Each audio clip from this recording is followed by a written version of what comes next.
What's on, ladies and gentlemen? My name's Ross, I like games, and today we need to take a little bit of a look at a winning green deck. We've looked at a bunch of Digimon decks, we need to look at a bunch more, and I do tend to bring you more. As soon as we have time and we've got a space in the schedule, more deck lists will be coming. This is a green deck that's going to win a tournament over in Japan. Shout out to Digika_Discord over on Twitter for sharing the list, and it is a full-bore, unabashed, unashamed green deck. Now, in terms of Titamon, we have gone for the 4-1 split here. There are 4 copies of Agumon, and this has got an inheritable skill, whereby if this Digimon becomes active during your active phase, you gain a memory. Well, if you're resting, then you will become active during your active phase.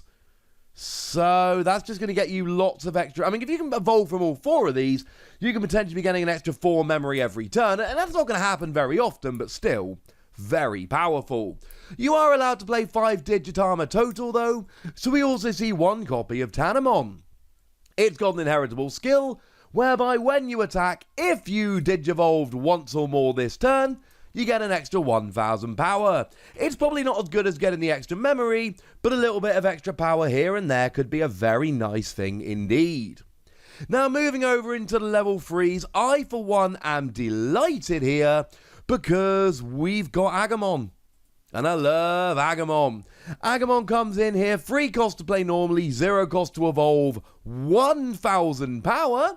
And to be fair, the 1000 power is pitiful.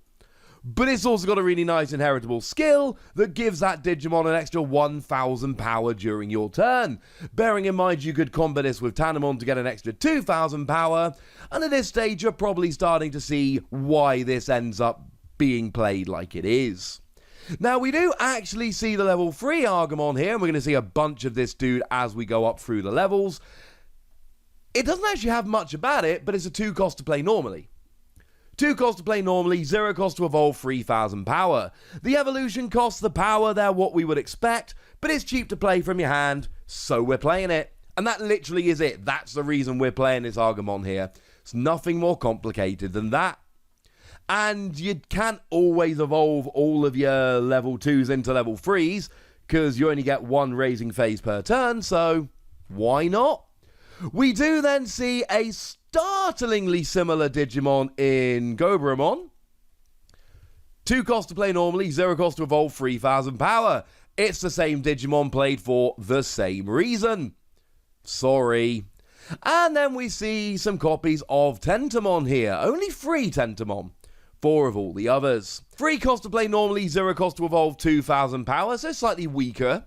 But when you attack, you get to rest one of your opponent's Digimon with 3000 power or less.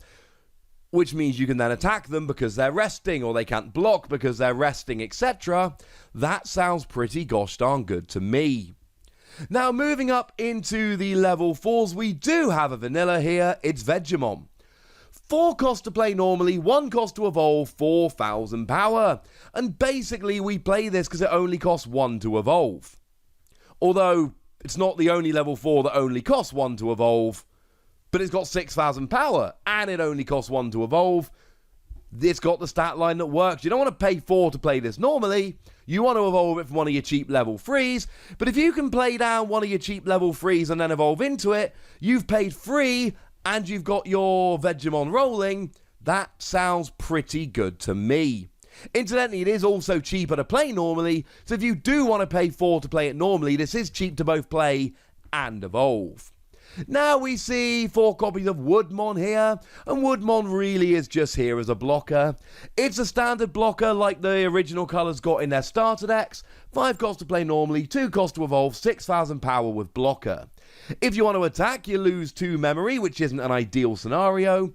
You are playing this because it's a blocker, and sometimes you don't want to let your opponent's attack go through. You want to block it. Now, the other level 4 we see here is Kabuterimon. 6 cost to play normally, 1 cost to evolve, 5000 power. So again, it's a 1 cost to evolve. The standard for level 4 is 2 cost to evolve, so this is good. But it's got an inheritable skill whereby for every one of your opponent's rested Digimon, you get an extra 1000 power. Well, they'll be resting if they've attacked or blocked. And we've got some ways to put them to rest. One we've seen, there's more coming up. So yeah, you know what? This sounds pretty gosh darn good to me. Now moving up into the level 5s, we've got another weird tree thing.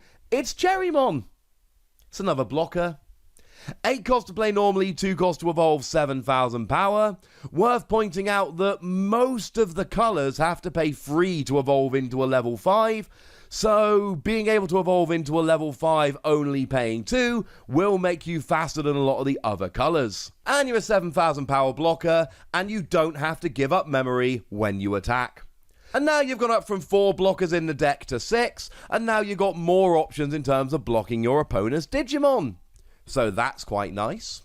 We do see a full playset here of Lilymon. 7 cost to play normally, 2 cost to evolve, 6,000 power, so again, it's cheaper to evolve than we might expect on other colours.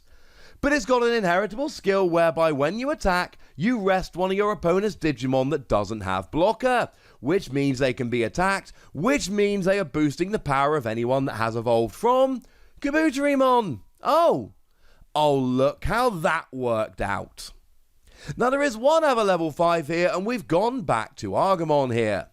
Because it's got download -3, which is to say that when you evolve into it, you can rest one of your Digimon to reduce the cost of evolving by 3.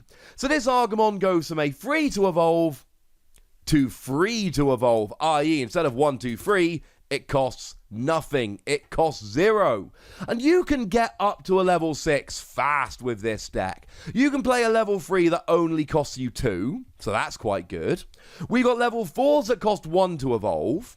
And then this level 5 that can evolve for nothing, and you've actually paid free memory to get a level 5 on the field. Which is kind of dumb, but in a fun way. And then we get up to our level 6s. Hey, speaking of which, our main level 6 here is not one you might be expecting to see in a tournament-winning deck. It's Titamon. It's the vanilla green level 6, which again is just the green version of cards that the other colours got, or the original colours at least, in their starter decks. 10 cost to play normally is cheap, 2 cost to evolve is cheap, 12,000 power. Now if we put this all together, the cheapest route in, let's say you play something like your Agumon, it's a 2 cost. You evolve it into something like your Vegemon, you've now paid free memory. You evolve it into the level 5 Agumon using download, so you've still only paid free memory. You then play Titamon as an evolution, you pay 2 memory, that's 5 in total. You've paid 5 memory and you got a 12,000 power level 6 out. We know that these green decks really like to muck about with not having to pay the appropriate costs that other colours would have to pay, and it seems to be working for them pretty gosh darn nicely. Now there is a slightly more exciting level 6 we play here, though there are only 2 copies of it, and oh look, Agumon's back. Now we do have download -3 again, so the 5 cost to evolve is very high, but the fact that you can rest one of your Digimon to bring it down to a cost of 2 is quite nice. But on your turn, for every one of your opponent's resting Digimon, you get security attack +1. Bearing in mind we've already seen that Lilymon gets to rest one of your opponent's Digimon that doesn't have blocker. Oh, actually, speaking of Lilymon and resting, we might as well take this opportunity to roll over into the option cards and have a look at Flower Cannon. It's a 2 cost card that rests one of your opponent's Digimon. Simple as that. If it comes out as a security card, you actually rest all of them without blocker, which is kind of fun. And if you rest enough, you can really take advantage of that. But as it stands at the moment, this is a pretty cool card. The nice thing is here that it does combo so well with so many of your cards. To go back to the level 6 Agumon here, every time you rest with Lilymon, not only do you put a Digimon to rest, you can attack it, etc., but it also gives an extra security attack to your level 6 Agumon. That sounds pretty good to me. Now, there's only actually one other option card that we play here. There's only one other that will actually be good enough, and that is Terror Cluster. Now, normally it's a 7 cost to play normally, which is frankly a bit too expensive. You won't always want to. But this is one you're hoping to come out as a security card because it does the same thing without paying. You return one of your opponent's rested Digimon to the bottom of the deck, and that Digimon's Digivolution sources... Digivolution, it's a silly word. Evolution sources are discarded. And remember, we don't have ways in the Digimon TCG at the moment to reshuffle our decks or draw from the bottom, etc. So putting it on the bottom of their deck is tantamount to just getting rid of it, because remember, when you can't draw a card at the beginning of your turn, you lose. So putting a card on the bottom of the deck when there's no way to get it back from the bottom of the deck, that's going to be pretty punishing as we go along, quite frankly. Now, in terms of Tamers, there's only one here, and it's the one which I would suggest playing, quite frankly. It's Mimi Tachikawa, and I love this. This is my favourite Tamer we've had in the game so far. What you essentially do is... it's one of those cool ones that puts your memory from 2 or less to 3 at the start of your turn. But if you've got a level 5 or more green Digimon, you can rest this card, hatch a Digi-Egg in your raising area, or move a level 3 or more Digimon from the raising area to the battle area. Basically, it gives you a second raising phase.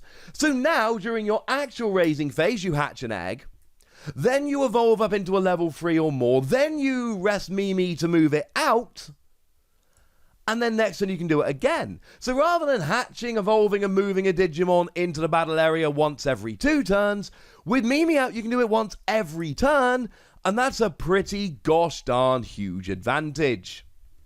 This is one of those decks that on the face of it doesn't really seem like some kind of amazing powerhouse. But what it does rather nicely is it rests some Digimon, and it evolves up nice and quickly, and you've got some fast, powerful Digimon, you got a bit of extra security attack, and through all of that, it actually builds up into a big deck. You've not got these gigantic combos and weird plays we're seeing in other decks, and I'm not necessarily sure you need to. Frankly, ladies and gentlemen, this is pretty awesome. But I'd like to know what you think.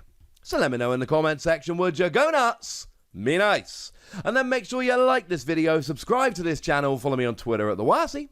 That's where we talk Digimon and a bunch of other card games. And please do consider checking out patreon.com/PTCGradio, where you can support the channel, get some bonus podcasts and all that good stuff. But by far the most important thing as always, look after yourselves till next time, would ya? Thank you very much for watching. My name's Ross, and you've been watching Wasi Plays.